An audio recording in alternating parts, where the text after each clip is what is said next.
And welcome back to Let's Play E7. Last time we completed the Flame Sanctum, got our next Dragonstone, and, I guess revived Cruci. We didn't necessarily cure her Iskin fever, but we brought her back from the cusp of death, and now she has taken Mustafa's place as the Dragonstone has empowered her considerably.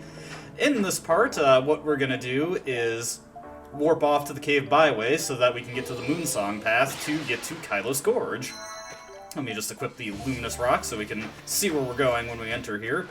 There are a couple of things we can do before going to Kylos Gorge. We could turn in some of our stones to the guy who wanted to see them, but similar to Michael Wooten's quest where we collected a variety of materials, he does not actually give us any reward for any individual milestone within the quest. It isn't until we actually give him everything that we can give him that we get the reward. So I've decided to pass on that for now, and we cannot complete that quest until the final dungeon, so it's gonna be a little while before we get there.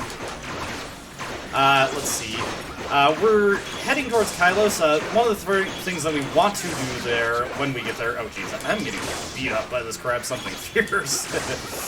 Yeah, playing as Geist now just to show him off, because it's been a while. One thing we could be doing when we get to Kylos Gorge, and actually we are going to do, is gather some withered hardwood, and then we can advance the quest we got from Carol Xander. Did a very poor showing there. It's been a while since I played as Geist.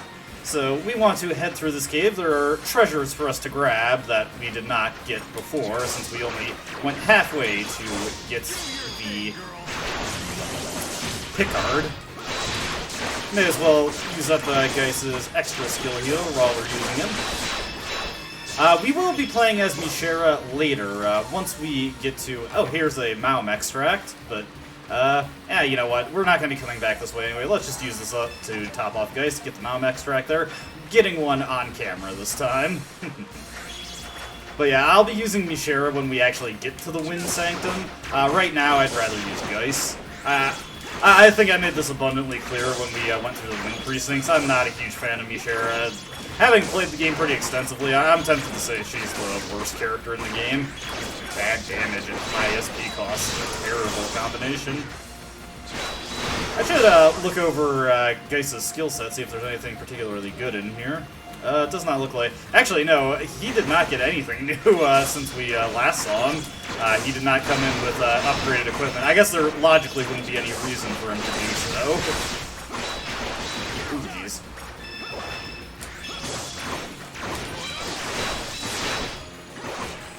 And just take this guy out. A few Reapers should do it. Yeah, there we go. Let's get the chest over here, get a Striga extract. Can't carry it, so we'll just use up one of our ones in the inventory. Oh, that was the wrong extract. Okay. Yeah, I'm playing immaculately right now. I'll admit, I was feeling oddly sluggish and was kind of dragging my heels on getting this video made today. I think I'm just overworked recently. Anyway, getting to the end of the cave here, we come across another Moonsong monument, so let's use the Moonsong bell after I find it in my inventory. And you may be able to figure where this leads out to. If you remember, last time we were in Kylos, we came across a moon insignia that, obviously, there was nothing to do there except grab some earrings when we were informed that we should look for earrings.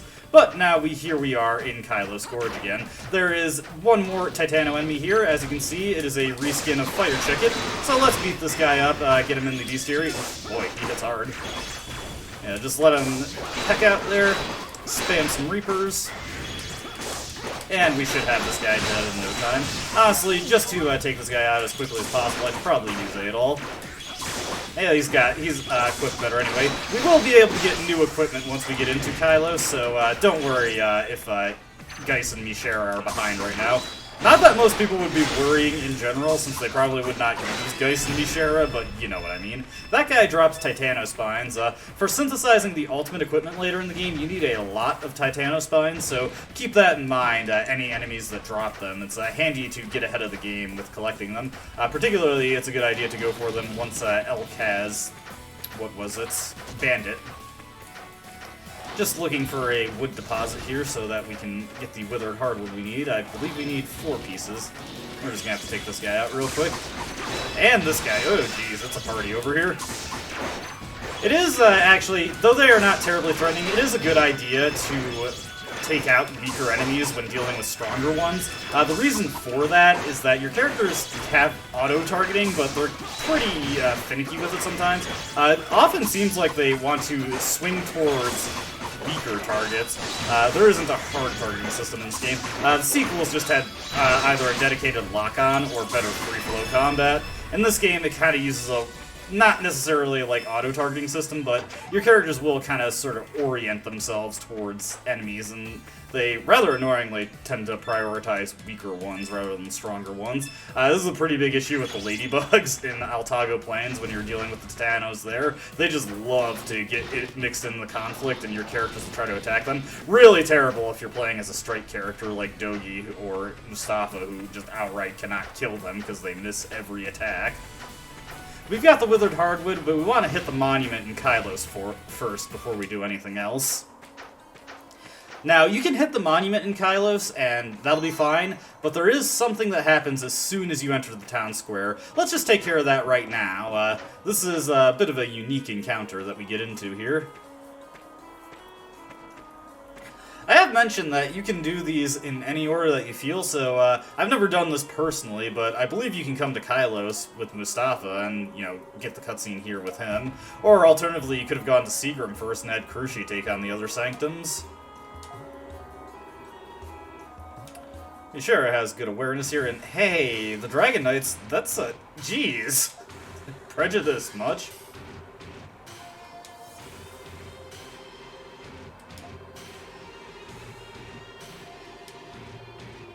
Oh man, these guys are jerks.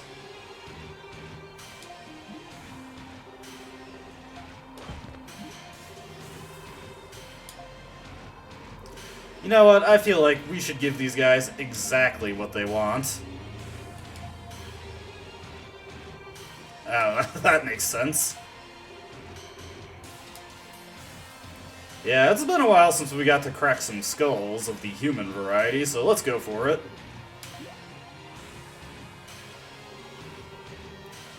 Yeah, you guys are a disgrace.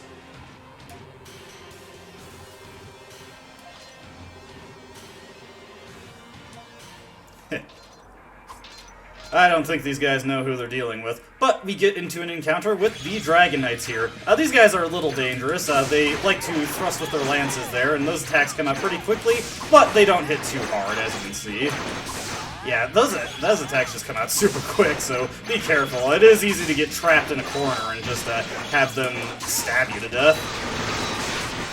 Luckily, Earthshaker is as good as ever against these kinds of enemies. Let's see if we can't stun this one.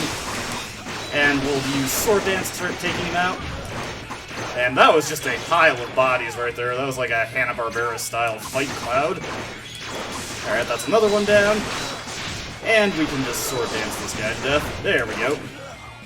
Easy peasy. Not a terribly threatening fight, but it can be a little dangerous if you decide to come here first and your equipment is much weaker. And of course, you'll have a lot less levels. I don't know, dump them down the gorge?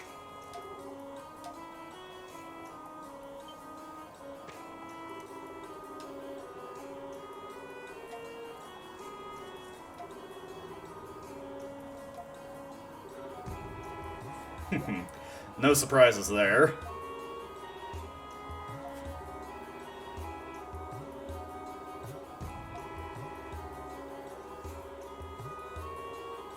Yeah, jeez. So much for Altago entering a new age of prosperity under his rule. If only we could do something for Aisha.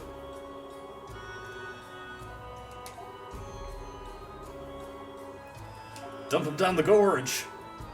Yeah, okay, that's probably the... Wait, what?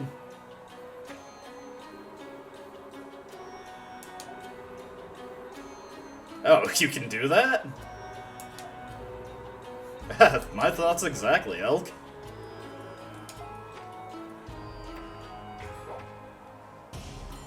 This is not the fugitive you are looking for.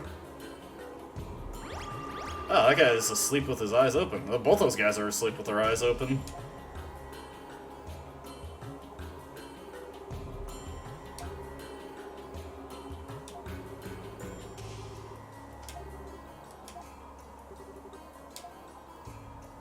And they are sent off their way under the Mishera mind trick.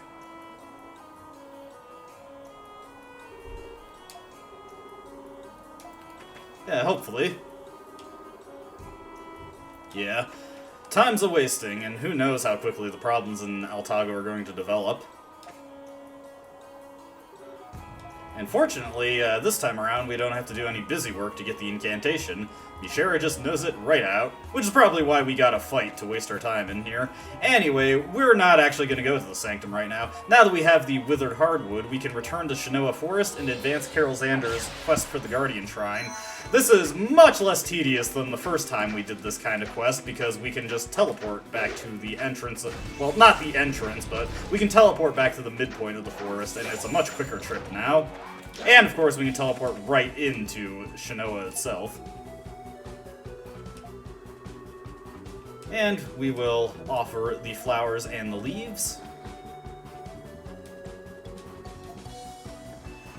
Looks like the shrine is a little, out of sorts. Perhaps we should do some repair work, but that is not within the details of our request right now. Let's head back to the village. And don't forget where Carol Xander is. She is, of course, right next to Eldris Fatima's house.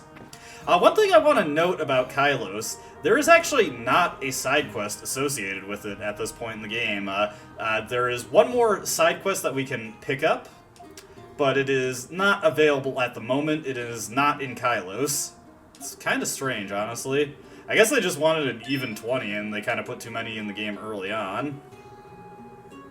But yes, now that we've reported back to Carol, she will give us the second leg of this quest, where we need Withered Hardwood and Fossilized Twigs. Actually, hold on. I might have screwed up off-screen. I was doing some synthesizing, and I'm not sure... Oh, yep. I didn't have enough Withered Hardwood anyway. Okay, that kind of sets me back a bit, but no biggie, no biggie. I can just, now that we have ready access to Withered Hardwood, I can just farm. I'll do that real quick and meet you back at the... Sorry, losing my train of thought. Back at the shrine. And this is why it's A, important to pay attention to what you're using in synthesis, and B, make sure you actually have what you need before you start recording. And yes, now that I have the proper amount of wood, we need 20 Withered Hardwoods, 20 Fossilized Twigs, we can fix the shrine. Let it rot. Clearly the person who wrote some of the dialogue prompts in this game had a fun time doing so. And, hey, it's positively glowing now. Actually, wait a second, I think it is literally glowed. Well, whatever, that's nothing to worry about. Let's report back to Carol after an unexpected delay in the proceedings. It took me 8 minutes or so to find the fossilized twigs and then get them. They're surprisingly far from any warp points in any of the Sanctums that you can go to.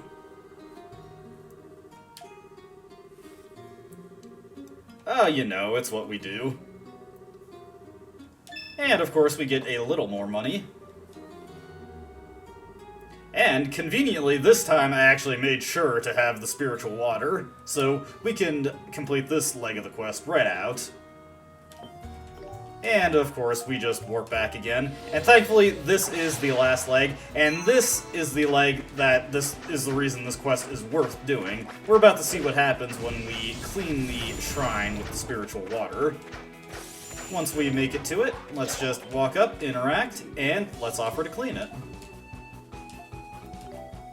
And you only need 5 spiritual waters, not 10, but, you know, since we can only use them in increments of 10 otherwise, that's why I hung on to 10 specifically.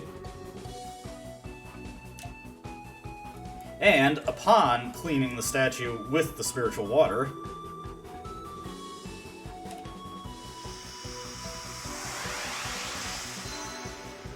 we get some strange energy, and our maximum HP for every single party member increases by 100. Very nice. It's basically equivalent to using a life compound on everybody.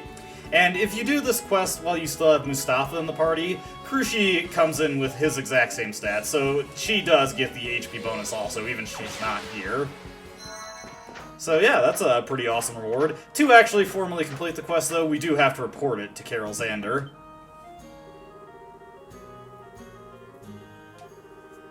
I guess it just means we're lucky.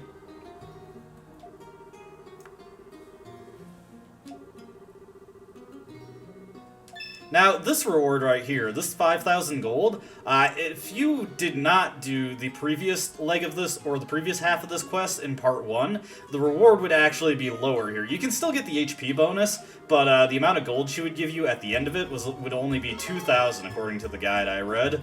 I did actually do this quest without completing the first half when I first played it, but I didn't pay attention to the reward I got at the end. But let's take a look at our quest list right now. As you can see, we've got a pretty sizable portion of it filled out. We still have to beat Millie Urdu, but it would be better to do that at the end of the next dungeon. We need to get the lecture completed, we need to synthesize all the spirit elixirs, and there is one more quest that will become available to us after we complete the Wind Sanctum, although it'll be a little bit after, so not right away. But yeah, we're almost done with the quests in this game, just 4 more to go. Now that that's all taken care of, we can return to Kylos proper and make our way to the Wind Sanctum. Now, somewhat annoyingly, unlike in Seagram, where Mustafa would just take you to the end right away, we do actually have to walk all the way back to the Sanctum. Still very close to the entrance, but, you know, it's kind of annoying. Like I said, we have some upgraded weapons here, which it would be a good idea to buy them. Let's see, we'll get the Alteon Rod for Mishera, and we have just enough money to get the Vahara for Geis, so this will improve their damage output quite a bit. Let me sell off some of our excess armor here, and hopefully that gives me enough to purchase upgrades for Geis and Mishera. We'll get the green robe for Mishera. Don't have enough there, let's see. Yeah, we don't really need an upgrade for it all, so let's see. Anything else I can liquidate to get that? Oh, the Hawkeye 3, we don't need that. I'll hang on to the rings. Anything that isn't one of a kind. You know what, I'm never going to use the Knight's Crest, let's just sell it. And with that, we can get a, no, not a Silhouette Guard, a 6-horn shell for Geis. We could get a full plate for Adol. Well, I could sell some more stuff and get a full plate for Adol, but we've already upgraded his armor. He's doing pretty well for himself, so he doesn't really need it. Geis and Mishera would appreciate the boost a little bit more. Speaking of Mishera, let's switch to her. You know what? Normally I keep training rings, but just because Mishera has such severe SP economy problems, let's take the Crimson Jewel off of Kurushi and give it to her. That'll make playing as her much less of a hassle, taking her best skill from 25 SP to use to just, or 50 SP to just 25, jeez. We'll equip our new weapon skill there. I forget, I didn't check, what does... Oh, it's just Flyfish. Geis does have new skills that he can learn, and I'm going a completely wrong way. Geis does have new skills he can learn, but it's just so expensive to buy all the weapons. Unless you are actively going to learn all the skills, which I considered doing that just to show them off, but a lot of them are really terrible, and they're not that interesting to see. So I'm just going to focus on getting what's actually useful. But like I said, I will detail the ideal strategy for getting all the skills learned and for maxing them out on a single character. And when I say max them out on a single character, you do not have to max them out on every character to get this Steam achievement. It would be super obnoxious if it did take that, because seriously, using Elk and just specifically grinding out his skills, it must have taken me at least 2 hours to get all his skills maxed out. It is ridiculously slow and tedious, and Elk he has the least SP cost, so it is theoretically the fastest with him, because the EXP values for learning skills, and once again I went the wrong way, those are universal. So even though Elk takes much less SP to use his skills, he still takes the same amount of experience to level up, so ergo it's much faster to level up skills as Elk. If you're curious, the best characters for maxing out your skills, in this order more or less, would actually be Elk, Adol surprisingly, and then Aisha. The reason Adol is the second best instead of Aisha, even though she has cheaper skills, is because since Adol is around from the beginning and he's always in the party, chances are his skills are going to be pretty high leveled across the board, even if you haven't been playing as him mostly, just because he's going to be using them constantly. So I'd say he's the second fastest character. Then of course Aisha is the third fastest, since hers are the cheapest. Don't go for maxing out on Mustafa, Mishera, and Dogi, or else you will hate yourself. with that little tidbit out of the way, let's enter the Sanctum proper. Now, I have quite a bit of video to cut out here, so I'll probably go a little ways into the Sanctum, but not all the way. The Wind Sanctum is actually one of the longest dungeons in the game, particularly if you're playing it as you would in person and are fighting everything along the way. I did take note of what levels I was at to beat this dungeon before coming here, so we want to get to level 44 by the time we hit the bosses. Oh-ho. And once again, we've got an incantation here. Much like how the previous ones were about how the earth is great and how fire is great, this one is about how wind is great. Very reverent to the elements of Altago. And entering the Wind Sanctum, for the rather impressive-looking Wind Precincts, we get a fairly cool-looking elevated gorge area. But yes, we have quite a ways to go to get into the Wind Sanctum, and the Wind Sanctum itself is pretty sizable. Alright, let's get to it.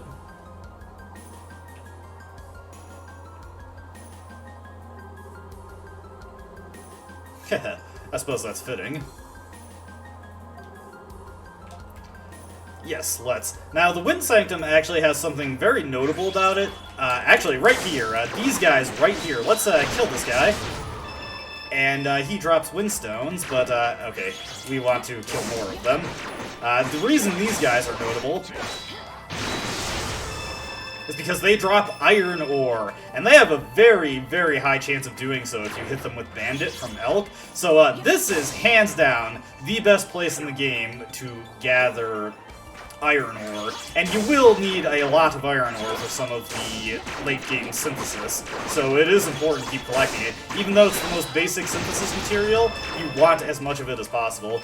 Mishera, while playing as her, she's largely the same as she was when we were in the Wind Precincts. And of course, there goes her charge attack whipping again.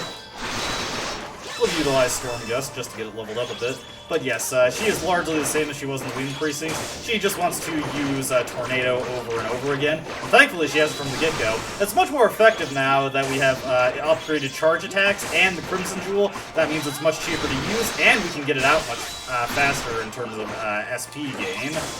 Just nice all around. And just beating up these guys to get a healthy supply of windstones. Now, the bracelet that you can synthesize at this point requires all three of the stones in equal quantity. So if we wanted to, we could go back and synthesize, but we would, of course, want to get to a warp point first, so that we don't have to walk all the way back to the Wind Precincts. It's kind of weird that they don't just walk you to there, like they did at the Flame Shrine. I mean, it's relatively closer to the entrance compared to the Flame Shrine, but still. I would like some consistency with that. I'll, of course, be stopping at the gather points here. These guys, they also drop iron ores.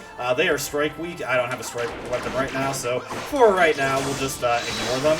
Once I get to the first monument for this area, that's when we'll head back and actually get a strike weapon for Adolf, just so we have that coverage.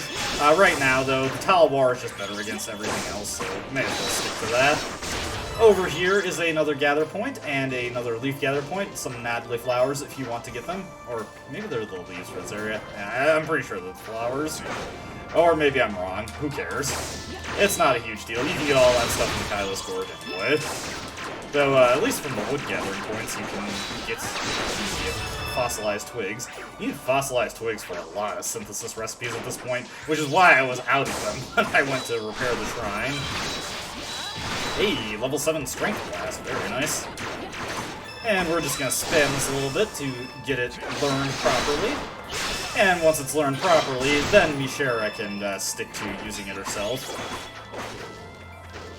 But yeah, as you can see, we've already traveled on quite a few paths here. If you were stopping to fight everything, you'd be pretty heavily bogged down at this point. Probably only covered half the distance right now. And this outer area is pretty sizable, actually. We have quite a few different set pieces to get through before we make it into the Wind Sanctum proper. still learning this yet? That's the downside of the Crimson Move. There we go. Now I can stick to just using Tornado since that's better. Easy peasy. Now, before we head that way, we want to head up here. And here is, would you believe it, some platforming. Let's just dash across here, and dash across here. And yeah, it's not exactly fancy, but it's, you know, it's kind of like platforming. Of course, there is just a dead end here, so it's not a big deal. Now, what if we didn't have our wind cloak and we just dropped down here? Well, we'd fall in this, actually a little secluded path area that you couldn't reach otherwise. There's a gather point here, but nothing else. But there are a couple points where you can fall, and that'll allow you to access treasure. So keep that in mind. Alright, so let's do a little platforming. Fall down here, come down here, and just leap across. And we find a treasure chest. Here we get a ruby. I believe this is another SP generation accessory. Let's just take a look at what this one does. I forget offhand. Let's see. No, this generates extra when you get attacked. Not terrible. Could be decent if you have Sigrun in the party and you slap it on one of your party members. Alright, let's do our platforming thing again. Ys Memories of Celcida did not add platforming back into the series, but Ys 8 did. I actually have not looked up Monstrum Nox yet. I don't know anything about that game, aside from some very light reading I did on it. I don't even know if that game has jumping. All I know is that the cat girl has a really broken tier 1 skill. And yeah, that is the big reason why I dislike Mishara right there, is her stupid charge attack can just go wild and not hit anything. It's so dumb. Like, why did they do it like that? I'm so glad that we can just ray or run terror on some enemies. You may have noticed that there was a little blocked path there. To get to that path, you actually want to drop down here, and you'll end up in this little teleporter platform, warp through on this, and you'll come up here. Actually, wait. Oh, no, okay. Thinking of something different. Let me think for a second. I know you have to drop down to get to it. Let's head over here. Gotta have the wind cloak on to actually get up here. Let's take these guys out. Easy peasy. Getting up here. We'll actually encounter a new enemy over here. These are wind cutters, I like to call them. I'm sure they have a more proper name. You know, I am reminding, to fill out the beast here, I will need to kill that stone creature, but I can easily do that off-screen once I get a strike weapon onto it all. Or, you know, I could bring Crucier Dogi into the party, but, effort. You know what? Actually, we can just kill these by stunning it. Let's just do that. Wait for it to come back down. Let's see if I can't guard that. Nope, you missed. At least I didn't get hit. And now we can just kill this guy really easily. Or not. Okay. Let me try that again. Let's hit this guy with Earthshaker. Oh, jeez, the wind kind of screwed me up there. Alright, and this will take him out. Yeah. Fighting can get a little interesting when you do it in these areas. Alright, here we get a gravity ring. I think this inflicts the heavy status, I want to say. Let's just take a look at that.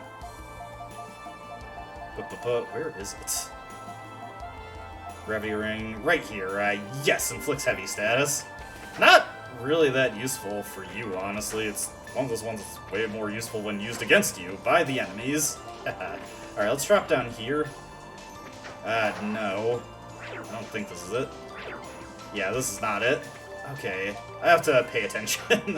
I know we have to drop down somewhere to get to that one path. Yeah, I'm sure we'll find it eventually. Let's just continue on our way. I'll remember after a point. Taking this teleporter right here, we now end up in the Wind Sanctum proper, and we hit our first stone monument. Okay, this is gonna bug me. Let me just check one more time, and if it's not where I think it is, we'll drop down another one of these platforms here. I feel like we can land on different ones depending on where we fall. Oh no, I'm dumb. You have to fall off this one. There we go. I knew I was forgetting something. Not a particularly impressive treasure, though. Just some 10 soft hides. But, you know, for the sake of collecting everything, you hit the switch here. The path is now open. This is just some decent foreshadowing for what we're going to be dealing with later in the dungeon, but that'll be later. Let's teleport back to the Wind Sanctum Tower. And this is the first of several monuments we come across in this dungeon. It's the only one that has more than 2 in it, I believe. Although I could be misremembering that. I'm pretty sure the Earth Sanctum only has 1, doesn't it? Yeah, the Earth Sanctum only has 1 right at the end. Seagram had 2 at least. Flame Sanctum. But I'm getting sidetracked here. As always, I hope you enjoyed watching, and I hope to see you next time where we take on the rest of the Winged Sanctum. Until then, goodbye.